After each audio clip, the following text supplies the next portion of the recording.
നമസ്കാരം. നിലനിൽപ്പിന് വേണ്ടി നിരന്തരം യുദ്ധം ചെയ്യേണ്ടി വരുന്ന ലോകത്തെ ഏക രാജ്യമാണ് ഇസ്രായേൽ. അവർ യുദ്ധം ചെയ്തില്ലെങ്കിൽ രാജ്യമെന്ന നിലയിൽ അവർക്ക് നിലനിൽപ്പില്ല.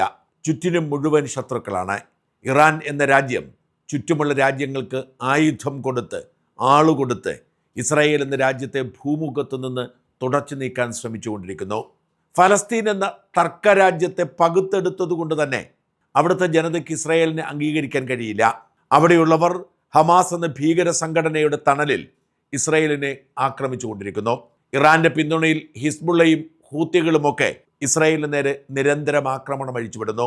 ഈജിപ്തും ജോർദാനും സിറിയയും അടക്കമുള്ള അയൽ രാജ്യങ്ങൾ നിവൃത്തിയില്ലാത്തത് കൊണ്ട് മാത്രം ഇസ്രായേലിനെ വെറുതെ വിട്ടിരിക്കുന്നു.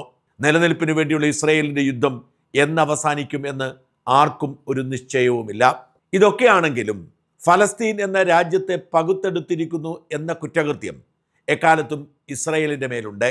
അതുകൊണ്ട് തന്നെ സമാധാനത്തോടെ ആ പ്രശ്നം പരിഹരിക്കണം എന്ന ആവശ്യം പലരും മുമ്പോട്ട് വയ്ക്കുന്നു. ഫലസ്തീൻ ജനതയുടേത് നിലനിൽപ്പിന് വേണ്ടിയുള്ള പോരാട്ടമാണ്.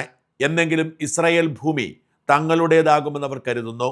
അത് സാധ്യമല്ലെന്നും നൂറ്റാണ്ടുകളായി ഇങ്ങനെ അസമാധാനത്തിൽ കഴിയാം എന്നല്ലാതെ ഒരു ഗുണവുമില്ല എന്നുമുള്ള സത്യം തിരിച്ചറിഞ്ഞ് ഫലസ്തീൻ ജനതയ്ക്ക് സമാധാനത്തോടെ സന്തോഷത്തോടെ പേടിയില്ലാതെ ജീവിക്കാനുള്ള സാഹചര്യം ഒരുക്കി കൊടുക്കുന്നിടത്താണ് പ്രശ്നപരിഹാരം.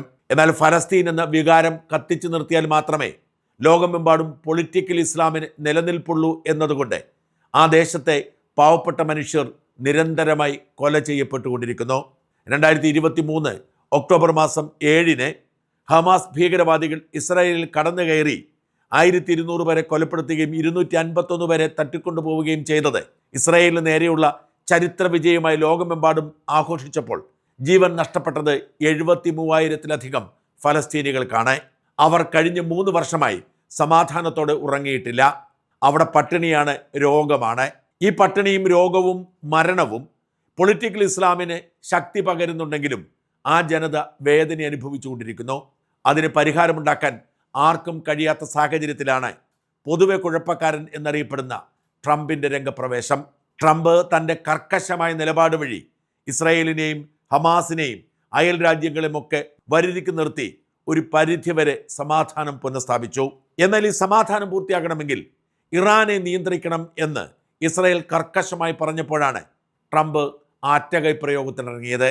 പക്ഷെ 4 മാസം പിന്നിട്ടിട്ടും ലക്ഷ്യം സാധിച്ചില്ല എന്ന് മാത്രമല്ല, അത് ഏറ്റവും വലിയ പിശകായി ചരിത്രത്തിൽ രേഖപ്പെടുത്തപ്പെടുകയും ചെയ്തു. ഇതോടെ എളുപ്പത്തിൽ ഫലസ്തീൻ പ്രശ്നം പരിഹരിക്കാനുള്ള ട്രംപിൻ്റെ നീക്കത്തിന് തിരിച്ചടിയായി. ഇറാനെ തീർത്തതിന് ശേഷം ഫലസ്തീനിൽ സ്ഥിരമായ സമാധാനം കൊണ്ടുവരാം എന്ന ട്രംപിൻ്റെ സ്വപ്നത്തിന് മങ്ങലേറ്റു. അതോടുകൂടി ഇറാനെ ആ വഴിക്ക് വിട്ട് പഴയ തൻ്റെ 20 ദിന സമാധാന പാക്കേജിലേക്ക് വീണ്ടും ട്രംപ് ഇറങ്ങിച്ചെല്ലുന്നു. അതിൻ്റെ ഭാഗമായാണ് കഴിഞ്ഞ ആഴ്ച ഇസ്രായേൽ പ്രധാനമന്ത്രി ബെന്യാമിൻ നെതന്യാഹുവിനെ വിളിച്ചു വരുത്തി തൻ്റെ നിലപാട് അടിച്ചേൽപ്പിച്ചത്. നെതന്യാഹു ഒട്ടും സന്തുഷ്ടനായിരുന്നില്ല. അതുകൊണ്ടാണ് ചില പരസ്യ പ്രതികരണങ്ങൾ നടത്തിയതും ട്രംപ് ശാസിച്ചതും. ഇന്ന് വെളുപ്പിന് അതിനാടകീയമായി ഗാസയിൽ സമാധാനം പുനഃസ്ഥാപിച്ചു, ഹമാസ് ആയുധം താഴെ വയ്ക്കാൻ തീരുമാനിച്ചിരിക്കുന്നു എന്ന സുപ്രധാനമായ പ്രഖ്യാപനം ട്രംപ് നടത്തുകയാണ്. തൻ്റെ ട്രൂത്ത് സോഷ്യൽ മീഡിയ അക്കൗണ്ടിലൂടെ ട്രംപ് പറഞ്ഞത്, പതിറ്റാണ്ടുകളായി ലോകം അനുഭവിക്കുന്ന പ്രതിസന്ധി, ഇനി വരാൻ പോകുന്ന ആയിരക്കണക്കിന് വർഷങ്ങളിൽ ലോകം അനുഭവിക്കേണ്ട പ്രതിസന്ധി താൻ പരിഹരിച്ചു എന്നാണ്. ഹമാസ് ആയുധം താഴെ വയ്ക്കാനും ഹമാസിന്റെ ആയുധ ശേഖരം നശിപ്പിക്കാനും സമ്മതിച്ചെന്നും ഇതോടുകൂടി തൻ്റെ 20 ദിന സമാധാന പദ്ധതി പ്രായോഗികമായി നടപ്പിലാക്കാൻ പോകുന്നെന്നും ട്രംപ് പ്രഖ്യാപിച്ചു. ഈജിപ്തിനും ഖത്തറിനും തുർക്കിക്കും ഈ സമാധാന പാക്കേജിന്റെ പേരിൽ നന്ദി പറഞ്ഞുകൊണ്ട് ട്രംപ് പറഞ്ഞു, ഇന്റർനാഷണൽ സ്റ്റെബിലൈസിംഗ് ഫോഴ്സും ഫലസ്തീൻ പോലീസ് ഫോഴ്സും നിലവിൽ വരുമെന്ന്. എന്ന് വെച്ചാൽ അടിയന്തരമായി ഇസ്രായേലും ഹമാസും താൽക്കാലിക വെടിനിർത്തലിൽ ഏർപ്പെടണം. പിന്നീട് ഇന്റർനാഷണൽ കമ്മിറ്റികളുണ്ട്, UN മേൽനോട്ടമുണ്ട്, ട്രംപിൻ്റെ മേൽനോട്ടമുണ്ട്. ഈ സ്റ്റോക്ക് എടുക്കണം, കണക്കെടുക്കണം.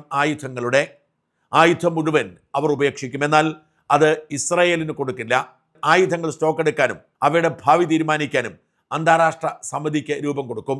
അങ്ങനെ നിരായുധീകരണം പൂർത്തിയാകുന്നതനുസരിച്ച് ഇസ്രായേൽ പടിപടിയായി ഗാസയിൽ നിന്നും പിന്മാറണം. ഗാസയുടെ നിയന്ത്രണം ഫലസ്തീൻ ജനതയ്ക്ക് കൈമാറും. അന്താരാഷ്ട്ര സമിതി ഉണ്ടാവും, ഫലസ്തീൻ ജനതയും ഉണ്ടാവും. അങ്ങനെ ഫലസ്തീനിലേക്ക് സമാധാനം തിരിച്ചു വരും. അവർ പൂർണ്ണമായും സ്വതന്ത്രമായി പ്രവർത്തിക്കും. ഹമാസിന് ഒരു റോളും ഫലസ്തീൻ്റെ ഭരണത്തിൽ ഉണ്ടായിരിക്കില്ല. ആയുധം താഴെ വെച്ച് കീഴടങ്ങുന്നതിനൊപ്പം ഹമാസ് പടിപടിയായി ഫലസ്തീനിൽ നിന്നും പിന്മാറുകയും ചെയ്യണം. ഹമാസ് നേതൃത്വത്തിലുള്ളവർക്കും പ്രവർത്തകർക്കും ആയുധം താഴെ വെച്ച് സമാധാന പ്രക്രിയയുടെ ഭാഗമായി സമാധാനത്തോടെ ഫലസ്തീൻ ജീവിക്കാം. ഫലസ്തീൻ തട്ടിക്കൊണ്ടുപോയതുമായി ബന്ധപ്പെട്ട ഏതെങ്കിലും തടവുകാരോ അല്ലെങ്കിൽ മൃതദേഹങ്ങളോ ഹമാസിന്റെ കയ്യിലുണ്ടെങ്കിൽ അവർ അത് വിട്ടുകൊടുക്കണം. ഇസ്രായേൽ ജയിലിലുള്ള ഫലസ്തീൻ തടവുകാരെ പടിപടിയായി വിട്ടയക്കണം. ട്രംപ് പ്രഖ്യാപിച്ച സമാധാന കരാർ ഹമാസ് അംഗീകരിച്ചിട്ടുണ്ട് എന്ന് BBC-യും അൽ ജസീറയും സ്ഥിരീകരിച്ചിട്ടുണ്ട്. ഹമാസിന് വേണ്ടി നിലകൊള്ളുന്ന മാധ്യമ സ്ഥാപനമാണ് അൽ ജസീറ. ഇന്ന് വെച്ചാൽ നമ്മളിപ്പോൾ കേൾക്കുന്നതനുസരിച്ച് ഫലസ്തീനിൽ സമാധാനം കൈവന്നിരിക്കുന്നു. ദീർഘകാലമായി ലോകം ആശങ്കയോടെ കണ്ടിരുന്ന ഫലസ്തീൻ പ്രശ്നം പരിഹരിക്കപ്പെട്ടിരിക്കുന്നു. ഫലസ്തീനിൽ നിന്ന് ഹമാസോ മറ്റു ഭീകര സംഘടനകളോ ഇസ്രായേലിന് നേരെ ആക്രമണം നടത്തില്ല. ഇസ്രായേൽ പടിപടിയായി ഫലസ്തീനെ വിട്ടുകൊടുക്കും. എന്ന് വെച്ചാൽ എക്കാലത്തും UN പറയുന്ന, ഇന്ത്യ പറയുന്ന ദ്വിരാഷ്ട്ര സങ്കല്പത്തിലേക്ക് ഇസ്രായേലിന് മാറേണ്ടി വരും. ഇസ്രായേൽ സ്വതന്ത്രമായി അവരുടെ അതിർത്തി സംരക്ഷിച്ച് ജീവിക്കുക, ഫലസ്തീൻ സ്വതന്ത്രമായി ഒരു രാജ്യമായി മാറി സ്വതന്ത്ര ഭരണത്തിലേക്ക് വരിക. അപ്പോഴും ഒരുപാട് പ്രശ്നങ്ങൾ ബാക്കിയുണ്ട്. ഈസ്റ്റ് ജെറുസലേമിൻ്റെ കാര്യത്തിൽ എന്ത് തീരുമാനമെടുക്കുമെന്ന് ആർക്കും ഒരു നിശ്ചയവുമില്ല. ഈസ്റ്റ് ജെറുസലേം വിട്ടൊരു കളിക്കുമില്ല എന്ന് ഫലസ്തീനും ഇസ്രായേലും ഒരേപോലെ പറയുമ്പോൾ എന്തായിരിക്കും അതേക്കുറിച്ചുള്ള പരിഹാരമെന്ന് ഇപ്പോൾ നിശബ്ദതയാണ്. എന്നാൽ ഏറ്റവും വലിയ വെല്ലുവിളി ട്രംപ് പ്രഖ്യാപിച്ചിരിക്കുന്ന ഈ സമാധാന പദ്ധതിയെക്കുറിച്ച് ഔദ്യോഗികമായി ഇസ്രായേൽ ഒന്നും മിണ്ടിയിട്ടില്ല എന്നാണ്. ഇസ്രായേലിന് ഒട്ടും തൃപ്തിയില്ല, ഇസ്രായേൽ അംഗീകരിക്കാൻ കഴിയുന്ന മാനസികാവസ്ഥയിലല്ല എന്നാണ് മാധ്യമ റിപ്പോർട്ടുകൾ. ട്രംപ് മുൻകൈയെടുത്ത് കൊണ്ടുവന്ന ഈ കരാറിന് ഇസ്രായേൽ വഴങ്ങിയില്ലെങ്കിൽ ട്രംപ് ഇസ്രായേലിനെ കൈവിടും എന്നാണ് റിപ്പോർട്ടുകൾ. അമേരിക്കയുമായി പിണങ്ങി ഇസ്രായേലിന് മുമ്പോട്ട് പോകാൻ കഴിയുമോ? അമേരിക്കയുടെ നിർബന്ധത്തിന് വഴങ്ങി ഈ കരാർ അംഗീകരിക്കുമോ എന്നൊക്കെ കണ്ടറിയേണ്ടിയിരിക്കുന്നു. ഹമാസിന് നിരായുധീകരണം അടക്കമുള്ള ഫലസ്തീൻ്റെ ഭാവി അടക്കമുള്ള കാര്യങ്ങളിൽ ഇസ്രായേലിന് പങ്കില്ലെങ്കിൽ അംഗീകരിക്കാൻ പറ്റില്ല എന്ന നിലപാടാണ് ഇസ്രായേലിനുള്ളത്. അതുകൊണ്ട് തന്നെ ഇസ്രായേൽ കമാന്നൊരക്ഷരം ഇതേക്കുറിച്ച് പറഞ്ഞിട്ടില്ല. ഇസ്രായേലിൻ്റെ മൗനമാണ് വാസ്തവത്തിൽ ഇപ്പോഴത്തെ ഈ അനുകൂല സാഹചര്യത്തിന് വിനയായി മാറുന്നത്. ഇസ്രായേൽ അമേരിക്കയോട് ഭിന്നിച്ചുകൊണ്ട് ഈ സമാധാന ശ്രമത്തെ തള്ളി പഴയ രീതിയിൽ ആക്രമണവുമായി മുമ്പോട്ട് പോയാൽ എല്ലാ സ്വപ്നങ്ങളും വൃഥാവിലാകും. മാത്രമല്ല, ഇസ്രായേൽ ജനതയിൽ വലിയൊരു വിഭാഗത്തിന് ഫലസ്തീനെ ഒരു രാജ്യമായി അംഗീകരിക്കാൻ മടിയാണ്. അതിന് ശ്രമിച്ചിട്ടുള്ള നേതാക്കൾ കൊല്ലപ്പെട്ട ചരിത്രം ഇസ്രായേലിലുണ്ട്. പ്രത്യേകിച്ച് ഫലസ്തീൻ രാഷ്ട്രത്തിൻ്റെ ഭാഗമായ വെസ്റ്റ് ബാങ്ക് ഇസ്രായേൽ അധിനിവേശം നടത്തിയിരിക്കുന്നു. അവിടെ ജൂത കോളനികൾ ഇപ്പോഴും സ്ഥിതി ചെയ്യുന്നു. ഈ ജൂത കോളനികൾ പൊളിച്ച് അവിടെയുള്ള ജൂതന്മാരെ ഇസ്രായേലിലേക്ക് കൊണ്ടുവരിക എന്നത് വളരെയേറെ സാഹസമായ പദ്ധതിയാണ്.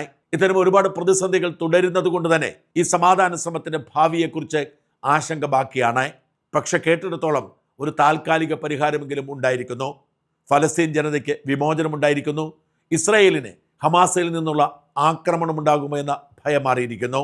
എന്നാൽ ഹമാസ് ആയുധം ഉപേക്ഷിക്കുകയും ടണലുകൾ തകർക്കുകയും ചെയ്യുമെന്ന് എങ്ങനെ ഉറപ്പാക്കും? അതുവരെ തങ്ങളെങ്ങനെ പിന്മാറും എന്ന ചോദ്യമാണ് ഇസ്രായേൽ മുമ്പോട്ട് വയ്ക്കുന്നത്.